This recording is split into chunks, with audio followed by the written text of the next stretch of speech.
कवठेमंकाळमध्ये मागणी असलेलं प्रांत कार्यालय शासनासमोर खोटे चित्र रंगवून तासगावला पळवण्याचा रोहित पाटील यांचा डाव आहे. या भाजपच्या कवठेमंकाळ तालुक्यातील उदयराजे भोसले यांच्या आरोपावर शरद पवार राष्ट्रवादीचे आमदार रोहित पाटील यांनी स्पष्टीकरण दिले. माझ्या मतदारसंघातील तासगाव आणि कवठेमंकाळ हे दोन तालुके हे सध्या एकमेकांच्या पासून साधारण 35 ते 40 किलोमीटरच्या आसपासमध्ये शेवटच्या गावापासून येतात. त्यामुळे प्रांत कार्यालयाबाबत कुठलाच प्रस्ताव अद्याप अंतिम नाही आणि कुठलाच प्रस्ताव मी लोकांशी चर्चा केल्याशिवाय अंतिम करणार नाही. पण एकूण प्रस्तावाचा अभ्यास न करता मी कवठेमंकाळवरती अन्याय करतो असं म्हणणाऱ्या लोकांचा किती अभ्यास आहे हे या निमित्तानं स्पष्ट होतं असं आमदार रोहित पाटील यांनी म्हटलंय. सरकारनं माझ्या मतदारसंघातील लोकांच्या अडचणी आणि भावना समजून घेऊनच या प्रांत कार्यालयाबाबत अंतिम निर्णय घ्यावा असंही आमदार रोहित पाटील यांनी म्हटलंय. राम मंदिरातील चोरी आणि सोनम वांगचुक यांच्या सुरू असलेल्या उपोषणाकडे न पाहणं म्हणजे इतके गेंड्याच्या कातडीचे आम्ही आहे हे दाखवून देण्याचं केंद्र सरकारला आवश्यकता नाही असं म्हणत शरद पवार राष्ट्रवादीचे आमदार रोहित पाटील यांनी केंद्र सरकारवर जोरदार टीका केली आहे.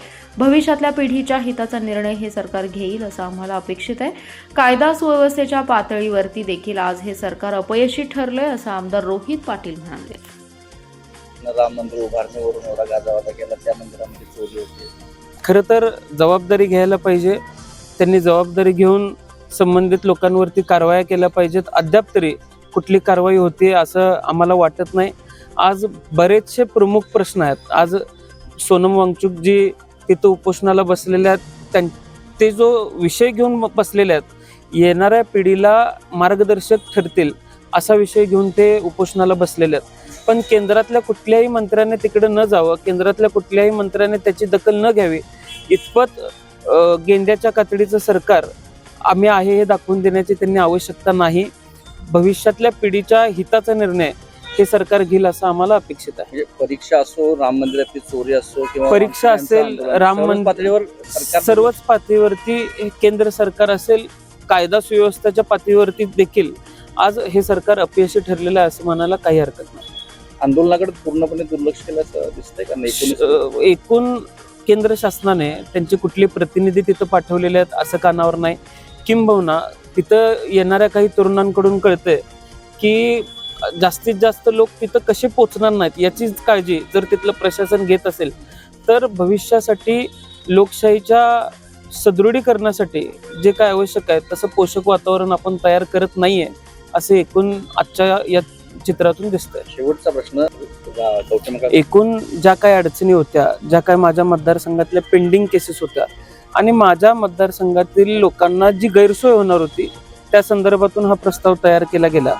आता ॲडमिनिस्ट्रेटिव्ह ब्लॉक्स तयार करत असताना जागेंच्या काही अडचणी होत्या. त्या जागांच्या काही अडचणी जर असतील तर कुठल्या भागामध्ये आपल्याला कुठली जागा उपलब्ध होते या संदर्भातून आपण बऱ्याचशा गोष्टीचा प्रस्ताव तयार केला आणि 25 जुलै 2024 रोजी आपण कवठेमंकाळ तालुक्यातूनच ना हरकत पत्र मागवून घेतलं होतं आणि ती प्रस्तावाची ती तयारी होती.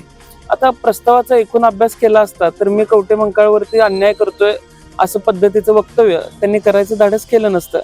एकूण या सगळ्या मंडळींचा अभ्यास किती आहे? खरं तर मी 2-3 दिवस शांत राहण्याचं कारण एवढंच होतं की अजून किती जणांचा किती अभ्यास आहे हे मला बघायचं होतं आणि अजून किती जण खोलवर जाऊ शकतात हे मला बघायचं होतं.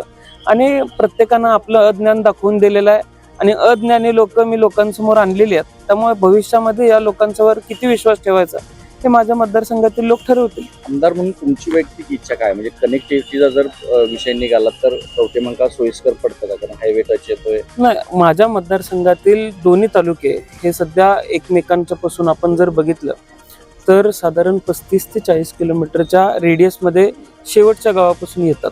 त्यामुळं कुठलाच प्रस्ताव अद्याप अंतिम नाही आणि कुठलाच प्रस्ताव अद्याप मी लोकांशी चर्चा केल्याशिवाय फायनल करणार नाही. आणि आम्ही विनंती केलेली आहे, आम्ही राज्य शासनाला विनंती केलेली आहे.